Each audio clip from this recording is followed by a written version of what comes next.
Masih bergabung bersama kami di Market Bus di Power Breakfast. Ada beberapa agenda ekonomi yang patut kita cermati di hari ini. Di antaranya adalah dari Amerika Serikat mengenai data inflasi dan juga ini data inflasi Amerika Serikat ya. Kemudian dari Singapura, PMI Singapura, kemudian dari Amerika data klaim pengangguran awal. Oke. Ini sebenarnya ada data inflasi Indonesia juga kan, Wiki, karena ini Oke. adalah awal bulan Juni, pemirsa, yang patut menjadi apakah mengalami kenaikan atau masih lebih baik ya dibandingkan dengan em, sebelumnya. Dan untuk membahasnya kita akan berbincang bersama dengan Mas Rudi Setiawan selaku senior analis MNC Sekuritas. Selamat pagi, Mas Rudi. Selamat pagi Mbak Prisa dan juga Mas Wiki. Apa kabar Oke. Mas Rudi? Sehat Alhamdulillah. Ya, Terima kasih atas waktunya. Banyak sentimen nih Mas Rudi, di antaranya adalah ya masih seputar embargo minyak oleh Uni Eropa terhadap Rusia. Kemudian tapi yang menarik adalah Shanghai juga yang sudah mulai melonggarkan lockdown-nya di China tentunya, yang akan dinilai memulihkan perekonomian dari negara ini yang berimbas untuk negara-negara lain. Peluang indeks harga saham gabungan di bulan Juni ini seperti apa? Oke, sebenarnya untuk di Juni ya, selama memang untuk dari result yang dihasilkan oleh emiten-emiten untuk di IHSG, so far sih masih cukup baik, dan juga memang untuk dari beberapa cost itu cukup manageable. Apalagi kalau kita lihat untuk dari beberapa sektor pun itu bisa menciptakan untuk dari laba bersih itu bertumbuh double digit Mbak Prisa.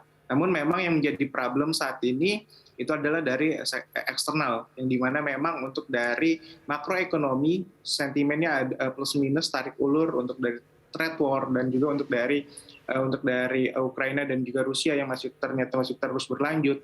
Selain itu juga memang kalau kita lihat ancaman dari sektor-sektor seperti kesehatan, yaitu seperti cacar hewan yang memang saat ini berkembang apakah berpotensi menjadi pandemi, itu juga yang masih menjadi sentimen yang harus diperhatikan, karena memang itu akan merubah outlook secara keseluruhan apabila memang sektor-sektor atau untuk dari adanya risiko tersebut itu memang kejadian nantinya Mbak Prisa dan juga Mas Wiki. Oke, ternyata berbagai penyakit yang muncul pas pandemi COVID-19 seperti cacar, kemudian juga dan yang lainnya ini menjadi perhatian pasar juga ya, Mas Rudi ya? Ya. Oke, dari ada katalis positif dan juga ada katalis negatif, nampaknya kita akan mengikuti katalis negatif dan seperti yang Anda tadi sampaikan, akan ada profit taking ataupun mungkin akan ada koreksi yang cukup signifikankah di IHSG hari ini, dan sektor-sektor apa yang nampaknya juga akan didera koreksi mengingat secara harga sudah overbought, atau mungkin secara harga belum overbought tapi nampaknya hari ini akan didera koreksi, Mas Rudi. Ya, sebenarnya kalau kita perhatikan di Selasa kemarin itu adalah rebalancing untuk dari MSCI Small Cap Index, yang dimana memang kalau kita lihat untuk dari beberapa emiten khususnya di sektor perbankan di big caps itu mengalami penguatan yang bisa dikatakan di sesi kedua kemarin kurang lebih 2% sampai dengan 5%. Yang dimana memang potensi untuk adanya profit taking untuk di hari ini kemungkinan ada ya Mas Wiki, yang memang itu akan mempengaruhi untuk dari IHSG kita. Disebabkan memang untuk dari weighting dari emiten-emiten tersebut cukup besar terhadap indeks, tetapi untuk dari pelemahannya saya rasa juga tidak terlalu signifikan nantinya, karena bisa dikatakan untuk dari beberapa sektor pun nanti juga akan ada berpotensi untuk adanya penguatan. Karena kalau kita perhatikan untuk dari kemarin ada plus minus lah untuk dari beberapa sektor menguat, namun sektor lain juga mengalami pelemahan.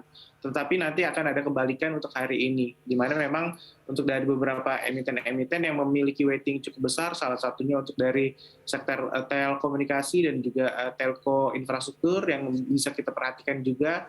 Lalu juga untuk kita lihat untuk dari potensi saham-saham komoditas yang memang akan kemungkinan juga menguat, karena untuk dari saat ini musim untuk dari pembagian dividen, tentu ini akan menarik oleh para investor yang kemungkinan juga akan terupside dari harga-harga nantinya Mas Wiki. Oke, jadi dividen masih menjadi salah satu faktor yang membuat saham komoditas menarik untuk dicermati. Kita lihat kalau begitu deretan saham rekomendasi dari MNC Sekuritas seperti selengkapnya bisa Anda saksikan di layar televisi Anda. Rekomendasinya pemirsa adalah ITMG buy on weakness, BBRI buy, Adaro buy on weakness, dan TOWR buy on weakness. Kita ke ITMG terlebih dahulu. Dari deretan saham komoditas, mengapa Anda lebih tertarik untuk beli di harga bawah atau cicil ITMG? Ya, karena kalau kita perhatikan untuk dari ITMG sendiri, untuk story-nya bisa dikatakan cukup baik, dan juga untuk dari dividen yang diberikan, yield-nya juga sangat menarik untuk saat ini. Apalagi memang kalau kita perhatikan dengan penguatan dari harga komoditas batu bara, ini memang membuat harga ITMG itu menguat. Namun saya mengapa merekomendasikan untuk buy on weakness, karena memang untuk level-level harga saat ini bisa dikatakan sudah mendekati dari harga konsensus. Jadi lebih baik untuk adanya sedikit penurunan untuk investor bisa untuk masuk kembali. Karena memang untuk dari outlook ke depannya, untuk dari ITMG saya rasa masih cukup positif, Mbak Prisa. Ya, nampaknya secara kumulatif memang pergerakan dari saham ITMG selama semingguan ke belakang ini pergerakannya menguat cukup signifikan, makanya Anda kemudian rekomendasikan untuk buy on weakness untuk ITMG. Satu hal yang menarik terkait dengan proyeksi ataupun prediksi koreksi untuk sektor perbankan, tapi Anda merekomendasikan BBRI. Apa yang menarik dari BBRI, Mas Rudi? Ya, kalau untuk dari BBRI, secara untuk memang untuk dari risiko dari adanya kenaikan suku bunga acuan ya, itu memang akan menjadi tekanan terhadap sektor perbankan.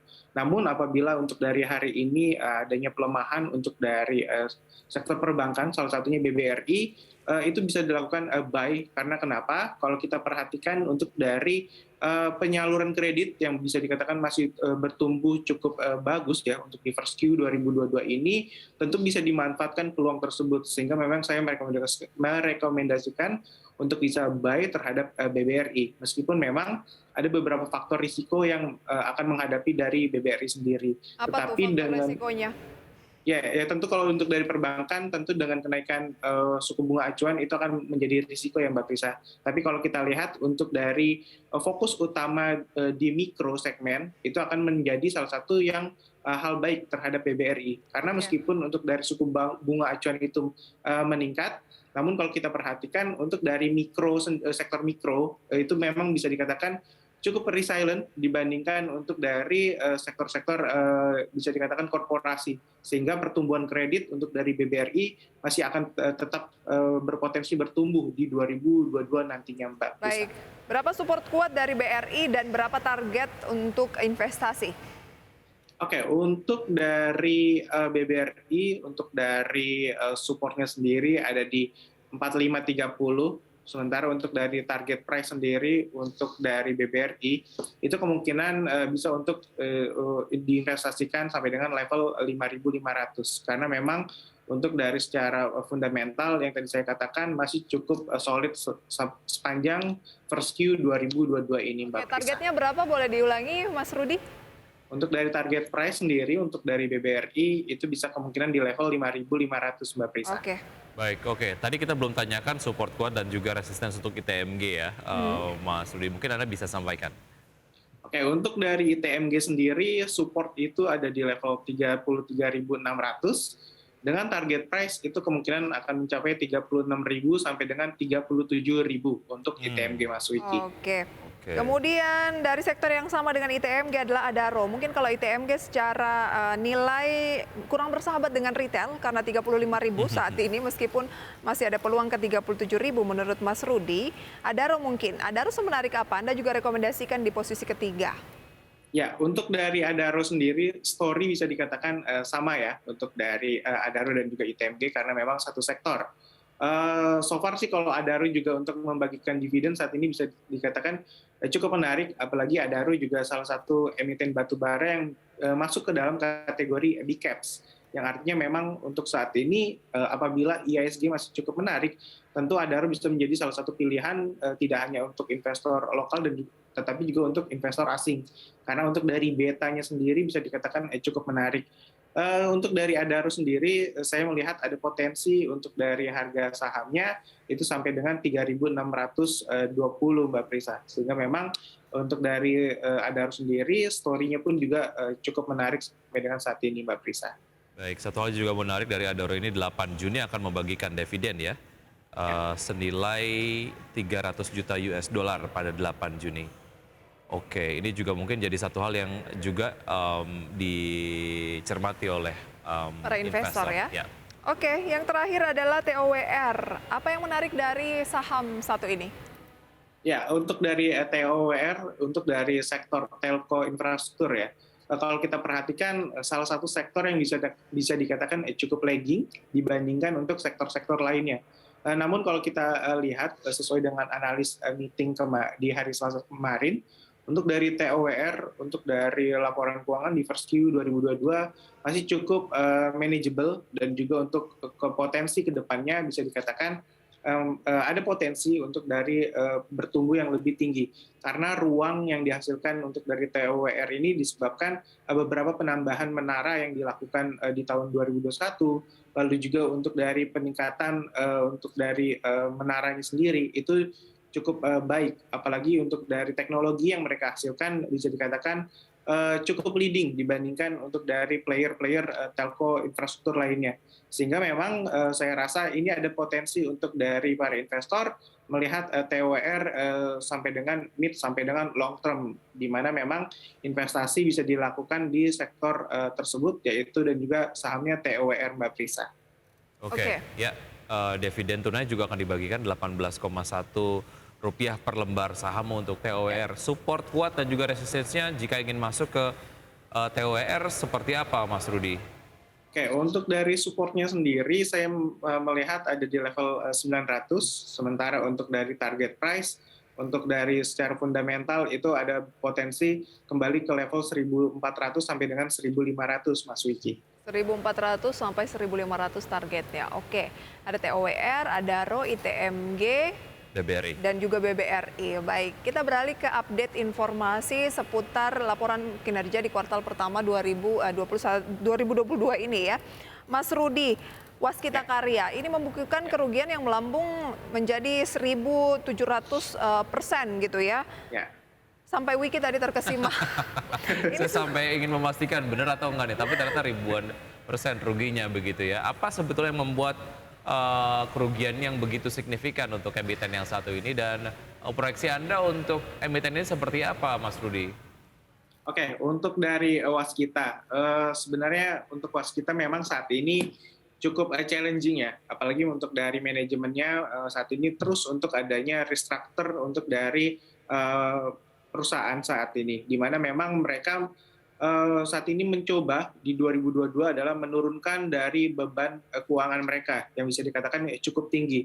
Sehingga memang harapannya untuk di 2023 itu mereka bisa untuk menciptakan laba bersih di 2023, meskipun tidak besar untuk dari sisi laba bersih.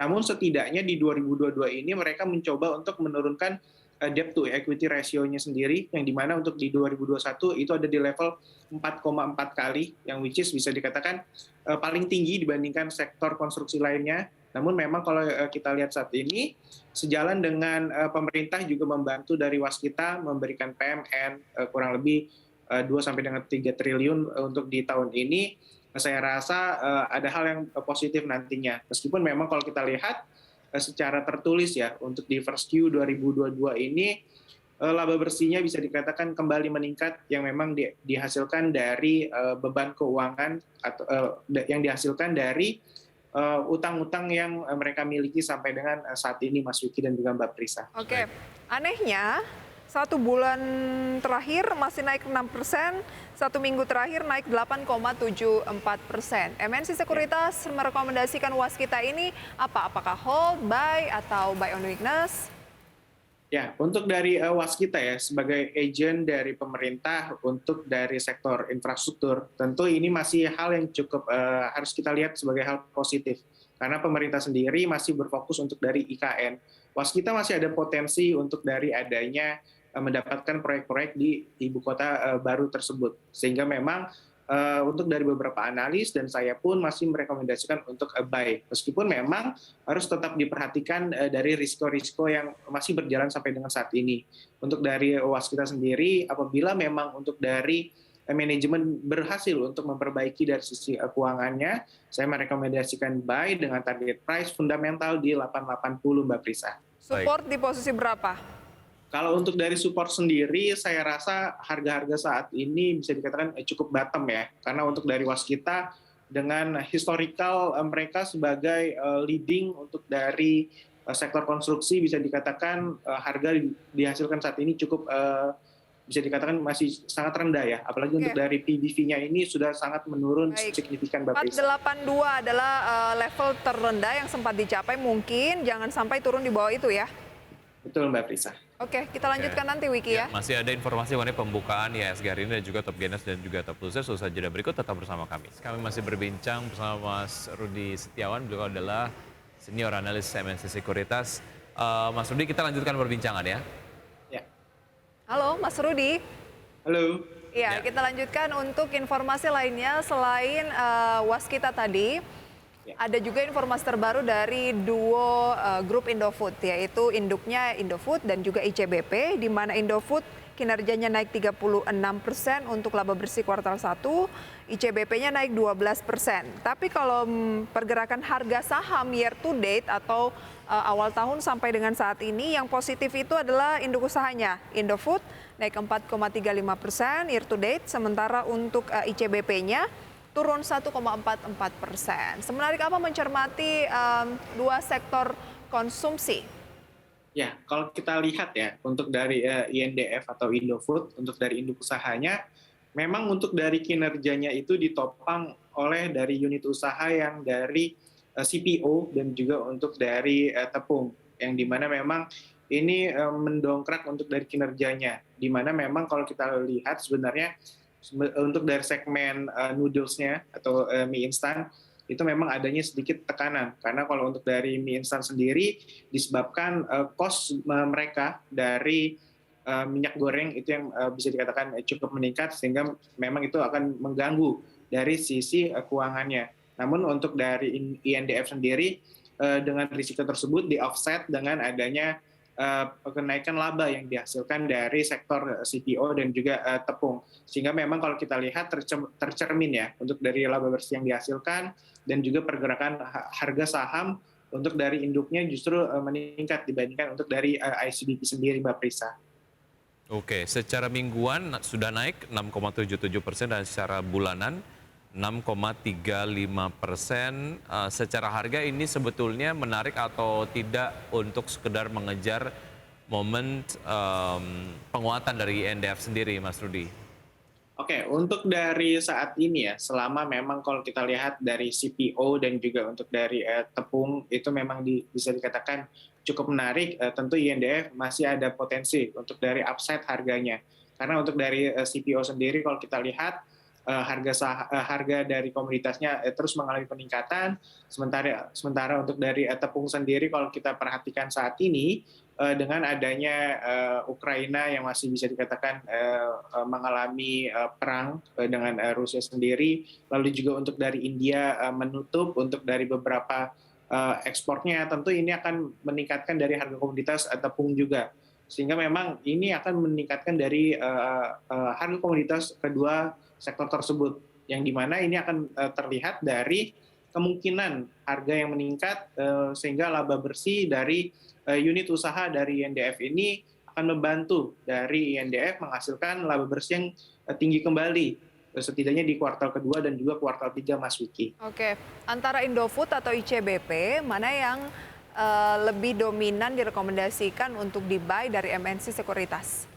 Sebenarnya kalau kita lihat ya, justru saya menarik untuk dari ICBP, Mbak Prisa. Karena kalau kita perhatikan, meskipun memang untuk dari yang harus mereka terima itu adalah harga minyak goreng yang meningkat ya, karena memang salah satu bahan bakunya adalah minyak goreng.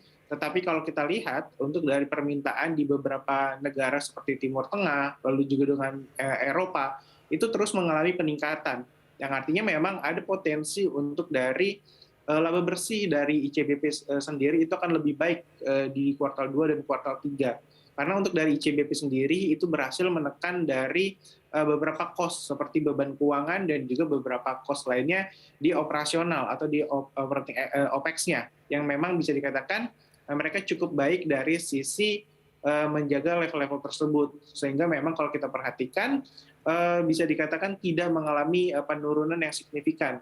Efek dari harga komoditas seperti minyak goreng yang meningkat untuk dari sisi bahan bakunya, Mbak Prisa. Oke, dari fundamental dan juga teknikal untuk ICBP ini dinilai lebih menarik dibandingkan dengan induknya INDF begitu ya Mas Rudi ya?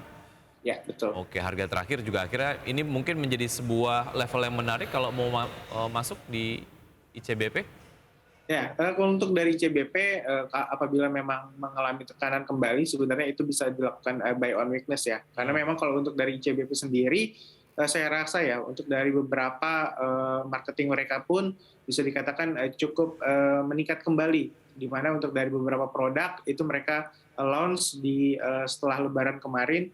Kalau kita perhatikan juga beberapa untuk dari penjualannya bisa dikatakan cukup mulai stabil kembali. Meskipun memang kalau kita lihat untuk dari minyak goreng ini masih menekan untuk dari sisi kebutuhan dari produksinya, Mas Wiki. Baik, perdagangan sesi 1 sudah dibuka. Sejauh ini IHSG bergerak melemah 0,05% di level 7.145,263. Nampaknya ini masih inline dengan proyeksi yang Anda tadi sampaikan, Mas Rudi, mengenai potensi koreksi yang terjadi di IHSG hari ini. Secara kumulatif begitu, koreksinya akan terjadi dalam atau hanya lightly saja, Mas Rudi? Saya rasa tidak akan cukup signifikan penurunan saat ini, karena memang kalau kita lihat untuk dari beberapa sektor yang tadi saya katakan yang kemarin sempat mengalami penurunan, justru ini akan menjaga untuk dari IHSG kita tidak mengalami pelemahan yang signifikan. Meskipun memang untuk dari IHSG sendiri saat ini masih ada risiko dari eksternal, yang dimana untuk dari 10 years government bond-nya untuk di US itu kembali meningkat, yang dimana memang ini akan mengganggu untuk dari negara-negara emerging market, salah satunya Indonesia, Mas Wiki. Oke, IHSG kan sempat terpuruk setelah libur Lebaran kemarin ke 6.500, sekarang kembali ke 7.100-an. Berapa support kuat dari indeks saat ini dan trennya dalam kategori apa? Oke, untuk dari IHSG saat ini ya, itu memang kalau kita lihat masih kemungkinan untuk adanya menjaga kestabilan harga ya, pergerakannya sendiri, di mana memang diharapkan untuk IHSG sendiri bisa bertahan di level 7.000. Namun untuk dari kami sendiri melihat support untuk dari IHSG sendiri ada di level 6.840, Mbak Prisa, sementara untuk dengan potensi IHSG sendiri akan dijaga level-level 7.300 sampai dengan 7.350 sepanjang dengan Juni ini, Mbak Prisa. Ini dalam tren apa sekarang? Kemungkinan memang ada sideways terlebih dahulu, karena memang kalau kita lihat musim pembagian dividen dan juga untuk rilis laporan keuangan itu akan segera berakhir. Di mana memang kalau kita lihat saat ini potensi untuk dari rebalancing portofolio dari beberapa fund itu memang akan terjadi, sehingga memang ini akan memberikan efek volatilitas terhadap pergerakan IHSG, Mbak Prisa. Ya, di tengah pelemahan dari IHSG, Jakarta Islamic Index menguat 0,36%. Ini data tercapture beberapa menit yang lalu, kemudian LQ45 melemah 0,64%. Data selengkapnya bisa Anda saksikan di layar televisi Anda, baik itu IHSG, Jakarta Islamic Index, LQ45, sesuai proyeksi dari MNC Sekuritas akan terkena profit taking terlebih dahulu. Oke, berikutnya ada top gainers, di antaranya adalah saham-sahamnya ada Telkom, UNTR, PTBA, dan INTP dengan penguatan masing-masing 0,7%, 2,16%, 0,66% dan 1,03%. Banking tentunya menjadi penopang dari pelemahan indeks harga saham gabungan kembali seperti BCA yang turun 1,29%, BRI turun 1,73%, Astra turun 0,68% dan Adaro turun 0,31%. Mas Rudi, BRI tadi Anda rekomendasikan untuk beli, tapi kalau turun di 1,73% seperti sekarang di 4.500-an, apa bisa langsung di-buy saja atau tunggu dulu nih koreksi hari ini mungkin masih akan berlanjut? Ya, untuk dari BBRI sendiri yang tadi saya katakan bisa untuk dilakukan spekulatif buy dengan untuk di range pembelian itu di 4540 sampai dengan 4620, yang dimana memang kalau kita lihat itu saya rasa target price untuk dari BBRI secara teknikal ya itu bisa berpotensi ke 4820, Mbak Prisa. Oke, United Tractors menguat nampaknya paling signifikan di jajaran top gainers, menguat 2,16%. Kalau mau masuk di UNTR, apakah ini sudah terlambat atau masih menarik untuk bisa masuk, Mas Rudi? Oke, untuk dari UNTR sendiri, saya rasa lebih baik untuk cari perusahaan sejenis ya, karena memang kalau UNTR sendiri lebih kepada untuk dari sektor komoditas ya. Jadi untuk dari saat ini masih banyak untuk dari beberapa sektor komoditas lainnya seperti MDKA, lalu juga ada Adaro, PTBA yang bisa dicermati selain UNTR, Mas Wiki. Oke. Kemudian mungkin yang patut dicermati di minggu-minggu ini dan juga minggu depan adalah kum dividen ya, Mas Rudi ya. Kalau seperti hari ini ada kum dari SMS, dari perkebunan, kemudian ada Cepin dari pakan ternak, biasanya itu akan mengalami koreksi. Itu hal yang wajar ya Mas Rudi ya, ketika sudah kumnya ya ada profit taking. Betul, kalau untuk dari kum sendiri memang kalau adanya risiko itu adalah yang dia sebabkan dari price in ya, yang disebabkan dividen yang diberikan dengan selisih dari harganya sendiri. Jadi kalau untuk koreksi di dua saham tersebut saya nilai wajar karena memang sudah kum dead pada hari ini ya Mbak Pris. Jadi cermati tanggal-tanggal kum dari emiten yang menjadi portofolio Anda atau layak untuk Anda beli gitu ya, karena biasanya akan terjadi profit taking. Baik. Betul. Mas Rudi, semoga apa yang kita perbincangan ini bisa menjadi referensi untuk pemirsa di rumah Wiki ya. Betul, terima kasih atas analisa Anda Mas Rudi. Selamat melanjutkan aktivitas kembali, sampai jumpa, sukses selalu.